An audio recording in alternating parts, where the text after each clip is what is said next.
그런데 질문에는 사람의 인생을 바꾸는 위대한 질문도 있습니다. 20세기의 경영학의 그루라고 하는 피터 드러커는 초등학교 때 담임 선생님이 하신 질문을 마음속에 품고 살았다고 합니다.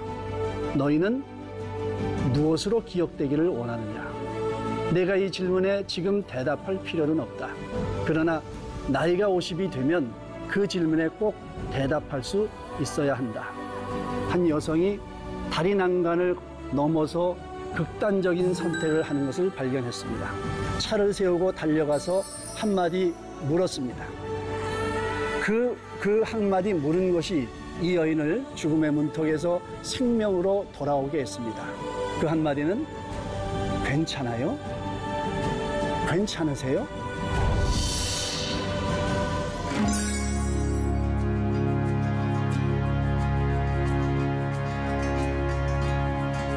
안녕하세요. 저는 한국기독교 코칭학회에서 학술원장으로 활동하고 있는 오기훈 총장입니다.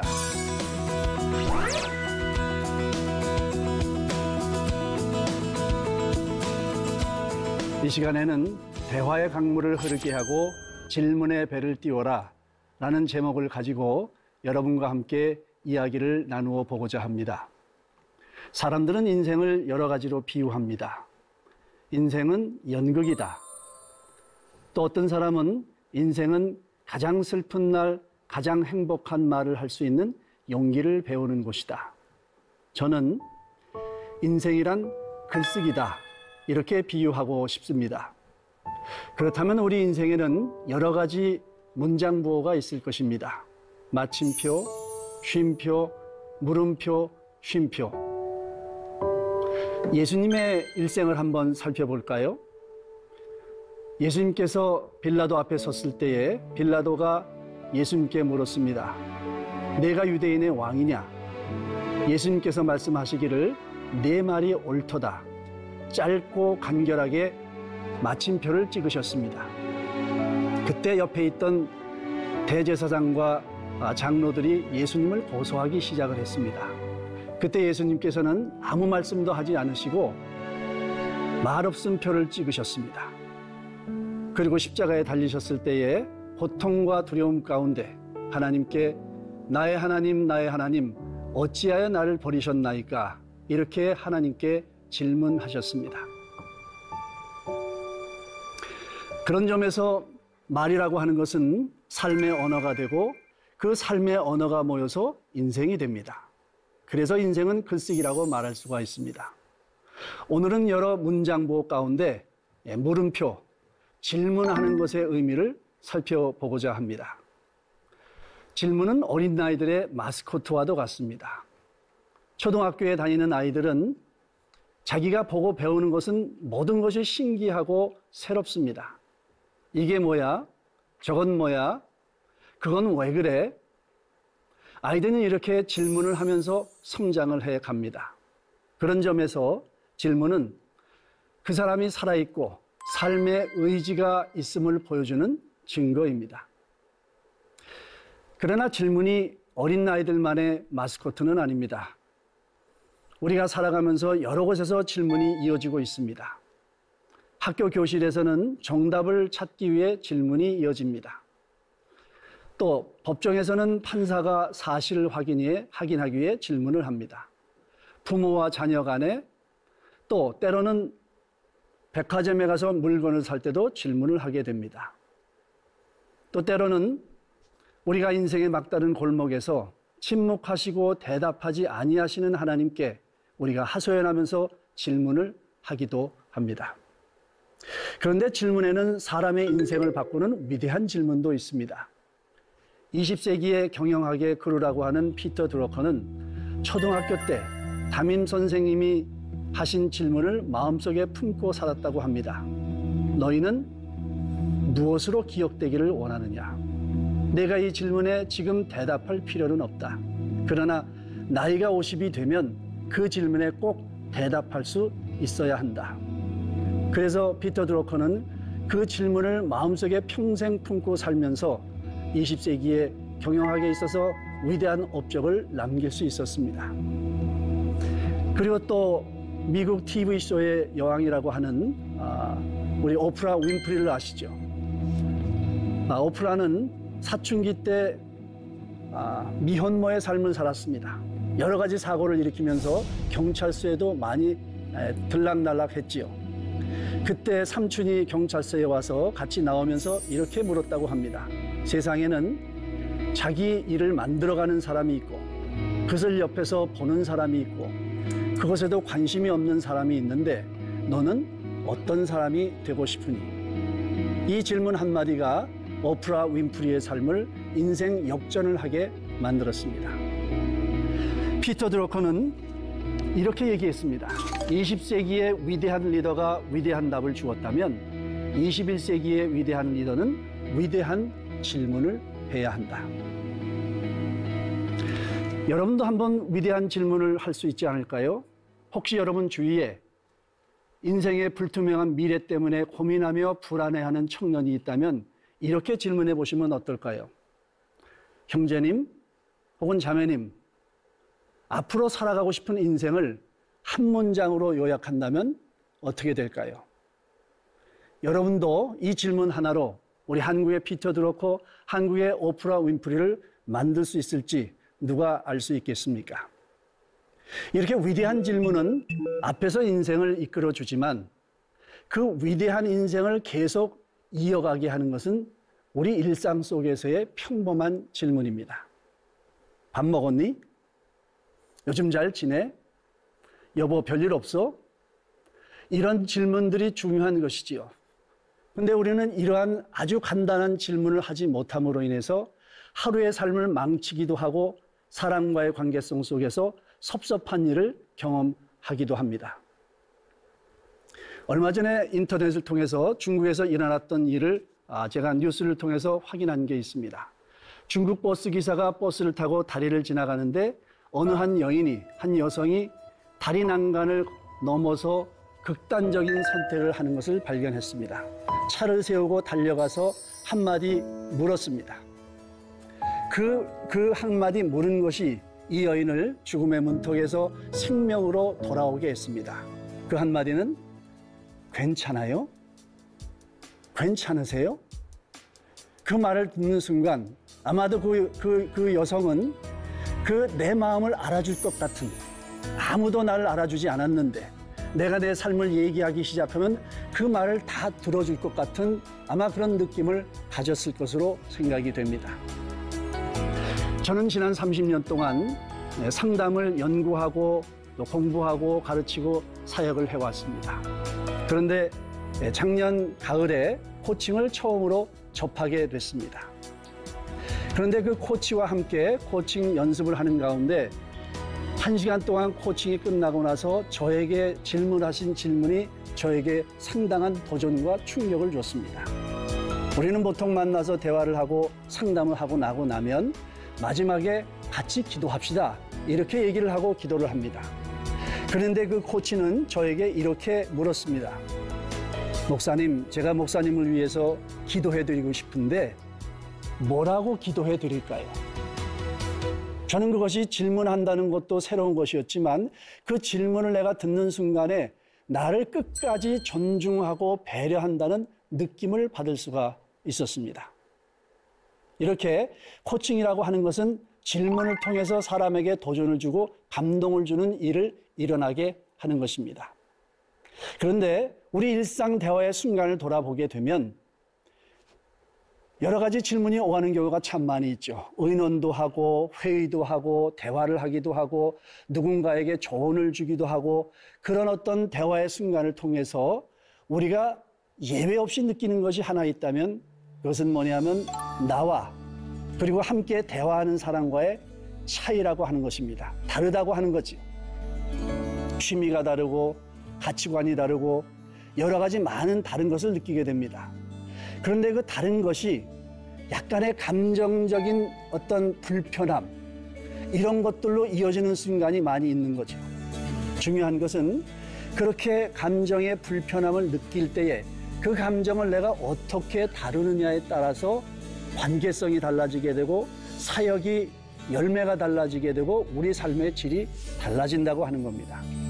그런데 우리는 보통 그렇게 불편한 순간에 그것을 마음속으로 무시하든지 아니면 외면을 하든지 아니면 마음의 상처를 받고 우리 마음을 닫아버리는 그런 것에 익숙해 있습니다.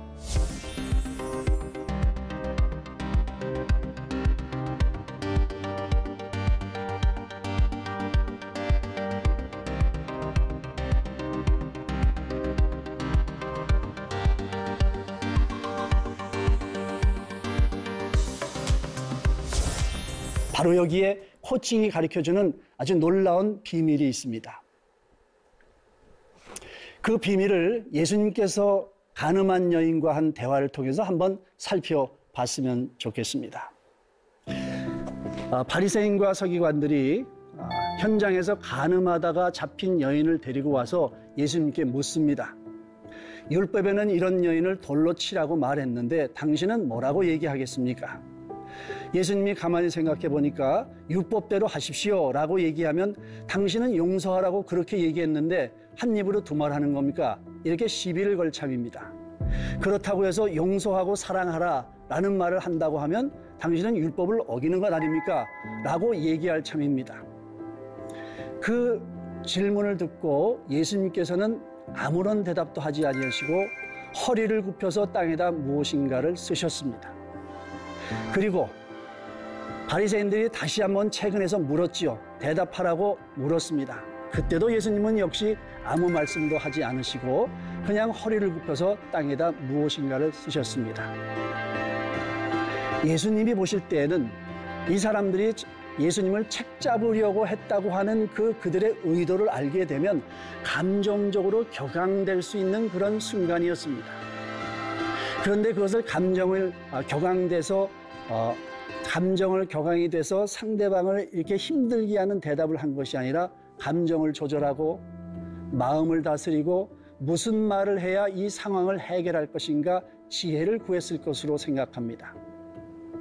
이렇게 우리가 대화를 할 때에 뭔가 우리 마음속에 불편함과 어떤 그런 갈등을 일으킬 만한 그런 느낌을 느낄 때에 내가 어떻게 대응을 하느냐에 따라서 그 대화가 관계성이 화해로 가고 뭔가 화평으로 가느냐 아니면 갈등으로 가느냐 그리고 대립으로 가느냐가 결정이 됩니다.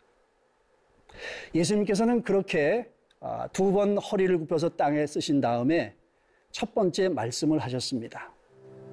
너희 중에 죄 없는 자가 먼저 돌로 쳐라. 그것은 거기 모인 사람들의 양심에 호소하는 말씀이었습니다.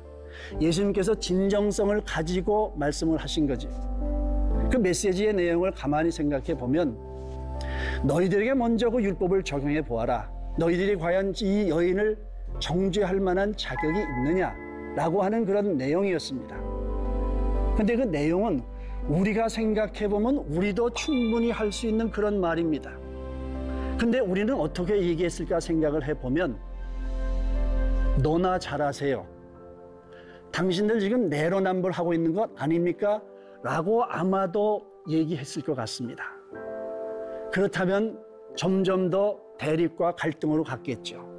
여기서 우리가 대화에서 배울 수 있는 두 번째 교훈은 뭐냐면 무엇을 얘기하느냐라는 내용도 중요하지만 그것이 받아들여질 수 있는 말로 표현되느냐라는 것이 중요하다는 교훈을 배우게 됩니다.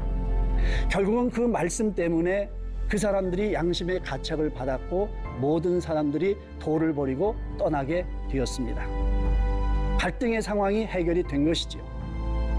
그리고 나서 모든 사람들이 떠나고 난 다음에 이제 간음한 여인과 예수님 두 사람만 남았습니다. 그때 두 번째 말씀을 예수님께서 하셨습니다. 그것은 뭐냐 하면 너를 고발하던 자들이 어디 갔느냐, 어디 있느냐 물으셨습니다. 여러분 이 질문을 생각하게 되면 굳이 사람들이 다 떠나고 난 다음에 왜 그 불필요하게 여겨지는 질문을 하셨을까 하는 의문이 듭니다. 그런데 예수님께서 그 질문을 하셨던 데는 이유가 있었던 거지요. 그것은 뭐냐 하면 사람들은 그 현장에서 떠났지만은 그러나 여인의 마음속에는 여전히 돌을 들고 그 여자를 정죄하려고 했던 사람들의 그 비난의 눈길, 그 정죄하는 몸짓들 이런 것들이 마음에 남아 있어서 상처로 남아 있었던 겁니다. 예수님께서는 이 상처를 해결해 주시기를 원하셨던 것이지요. 그래서 그런 상처와 정죄감을 먼저 해결해 주시기 위해서 한번 둘러보아라. 너를 정죄하던 사람들은 다 떠났다. 사람들이 너를 비난하고 정죄하는 것에 대해서는 마음의 상처를 받을 필요가 없는 것이다. 사실 그 여인이 죄를 범한 것에 대해서 우리가 뭐라고 비난할 자격은 없다고 생각합니다. 다만 그 여인은 자기가 하나님 앞에서 또 율법을 생각하면서 자기가 스스로 잘못한 것을 깨닫고 인정하고 회개해야 되는 것인데 그것은 그 여인의 몫이지요. 여기서 끝난 게 아니지요. 마지막에 예수님께서는 그렇게 말씀하시고 난 다음에 마지막 말씀을 하십니다. 그 내용은 뭐냐면 너도 가서 다시는 죄를 짓지 말라. 율법을 가르쳐 주시고 원칙, 삶의 원리를 가르쳐 주셨습니다. 여기까지의 대화를 잘 흐름을 보게 되면 예수님께서는 처음에 마음속에 격앙될 수 있는 감정을 잘 조절하시고 진정성이 있는, 듣는 사람이 받아들일 수 있는 그런 말씀을 하시고, 그리고 마음속에 죄책감을 해결해 놓으신 다음에 원칙을 말씀하셨습니다. 바로 이것이 상황을 해결하고 사람을 살릴 수 있는 대화의 강물이 흐르게 하는 것입니다. 그런데 이 예수님의 대화와 우리가 보통 하는 대화하고 이렇게 비교를 해보면 우리는 예수님처럼 원칙을 맨 마지막에 얘기하는 것이 아니라 처음부터 원칙과 원리와 율법을 가지고 나오는 거지. 처음에 바리새인들이 예수님께 이 가늠하다 잡힌 여인을 데리고 와서 율법에 이렇게 써 있는데 라고 한 것과 똑같은 겁니다. 우리가 자녀에게도 너 아빠가 얘기했어 안 했어? 뭐라 그랬어? 하나님이 뭐라고 하셨어? 이렇게 원칙을 가지고 사람에게 틀렸다 잘못했다라는 것을 지적하는 대화로 시작을 합니다.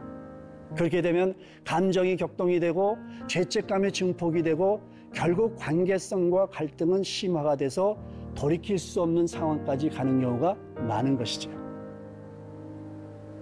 저는 이런 다름과 차이를 경험하는 대화 속에서 왜 우리의 현실적인 모습은 항상 원칙과 율법을 먼저 말하고 있을까? 우리가 이것을 극복하려면 그 우리 모습의 실체는 무엇인가를 확인할 수 있어야 합니다. 저는 그것이 우리 마음속에 있는 판단이라고 생각합니다. 우리가 마음속에다 판단을 가지고 있는 거죠. 여러분 이런 얘기 많이 들어보셨죠? 아 다르고 어 다르다. 대화를 하다가 그 미세한 감정적인 차이로 인해서 아니 말이 아 다르고 어 다른 것 아닙니까? 이렇게 말하지 않습니까? 나는 아 그랬는데 저쪽에선 어라고 들었다는 거예요. 왜 그럴까요? 나는 설명을 하려고 하는데 저쪽은 설득한다고 얘기합니다. 나는 의견을 제시했을 뿐인데 주장을 한다고 받아들입니다. 제안을 했을 뿐인데 강요한다고 얘기를 해요. 내가 관심을 표명했을 뿐인데 간섭한다고 얘기합니다. 그 이유가 뭐냐면 우리 마음속에 이미 판단이 들어가 있기 때문에 그렇습니다. 우리가 그러지 않습니까? 가만 내 말 좀 들어봐. 내가 설명할 테니까 들어보라고. 나는 여전히 설명하고 있지만 받아들이는 사람은 그렇지 않은 거죠. 그건 이미 우리 마음속에 판단이 들어가 있어서 상대방을 설득하고 내 의견을 주장하고 심지어는 강요하고 간섭하려고 하는 의도가 마음에 있기 때문에 말은 그렇게 설명하는 척 의견을 제시하는 척 하지만 받아들이는 사람은 그렇게 받아들이지 않는다는 겁니다. 자, 그렇다면 우리가 이런 순간들을 굉장히 많이 경험하는데 이것을 어떻게 해결할까요? 그 방법은 바로 질문입니다.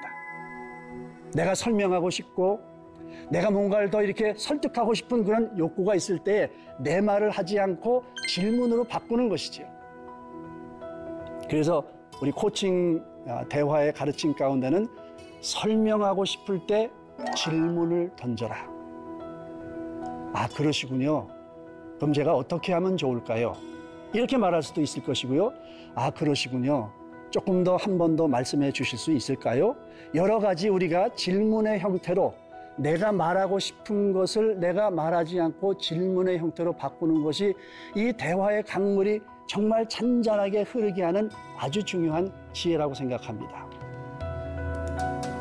그래서 저는 이 질문의 역동이 뭔가 생각하면서 나름대로 이렇게 정의를 해봤습니다. 질문이란 내가 내 생각의 자리로부터 한 걸음 뒤로 물러나므로 상대방이 자신의 편안한 마음과 정당한 표현의 공간을 확보하도록 배려하는 말의 예절이다. 길기는 하지만 짧게 말씀드린다면 나는 한 걸음 물러나서 상대방에게 말할 수 있는 기회를 주는 것이 바로 질문이죠. 저는 이 질문을 삶 속에서 적용하면서 마음속에 상당한 자유함을 느끼고 있습니다. 여러분도 한번 여러분의 말하고 싶은 욕구를 어느 정도 잘 조절하셔서 그것을 질문으로 바꾸어서 대화를 해보시면 어떨까요? 이제 이야기를 좀 정리를 하고자 합니다. 여러분, 이런 말이 있습니다. 인생은 마음먹기에 달렸다 얘기를 하지요. 그런데 또 인생은 마음대로 안 되더라 라는 것도 우리 현실적인 우리의 모습입니다.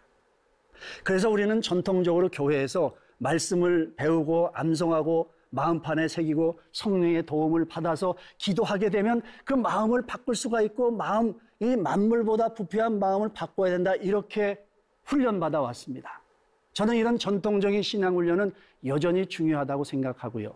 그러나 이 마음을 다스리고 그럼에도 불구하고 우리가 변하지 않는 모습을 어떻게 더 좀 효율적으로 할 수 있을 것인가, 저는 말하기라고 생각합니다. 말로 표현하는 거지.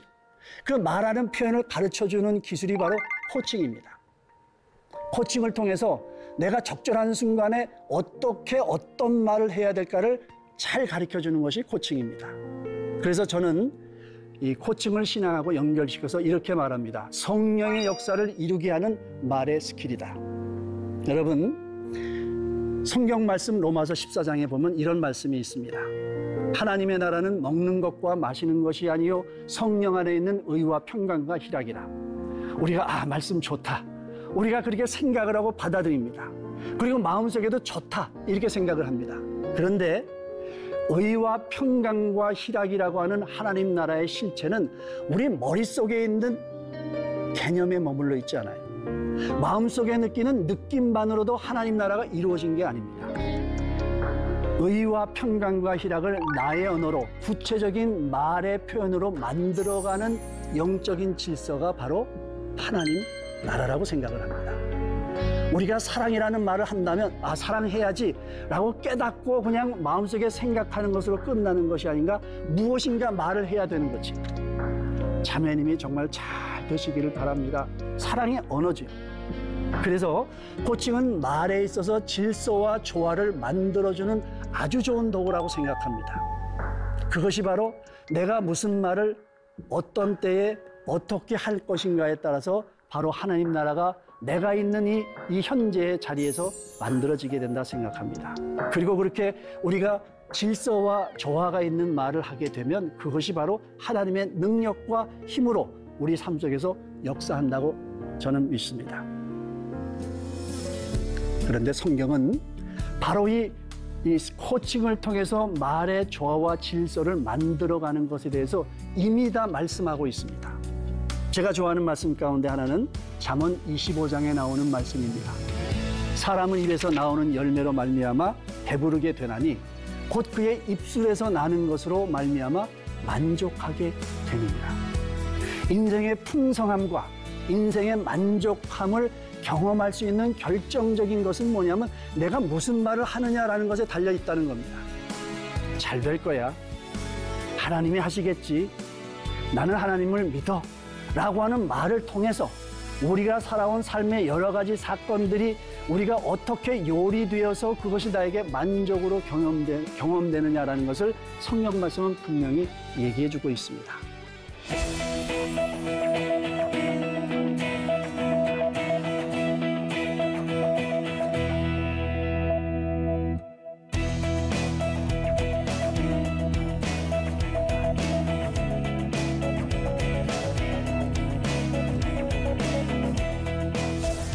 한 말씀만 더 말씀드리고 마치겠습니다. 경우에 합당한 말은 아로 새긴 은쟁만의 금사관이다. 우리가 언제 어떤 말을 할 것인가, 이게 질서와 조화인 거죠. 그렇게 말을 할 수 있다면 우리가 갈등을 해소할 수 있고 우리가 화평을 쫓아갈 수가 있고 사람을 품을 수가 있고 포용할 수 있는 거죠. 그런데 그것이 매일 마음속에만 남아있지 구체적으로 내가 할 수 있는 말을 우리는 준비하거나 훈련해 본 적이 없습니다. 코칭은 정말 그때에 정말 적절한 말, 사람을 살리는 말, 문제를 해결할 수 있는, 상황을 해결할 수 있는 말을 어떻게 하는가를 정말 깊이 있게 가르쳐 줍니다. 여러분, 한번 코칭 세계에 한번 들어오셔서 이 코칭의 대화를 한번 익히시고 여러분의 삶 속에 하나님의 나라를 이루시고 또 경험하시고 풍성하게 살아갈 수 있게 되기를 간절히 기도합니다. 감사합니다.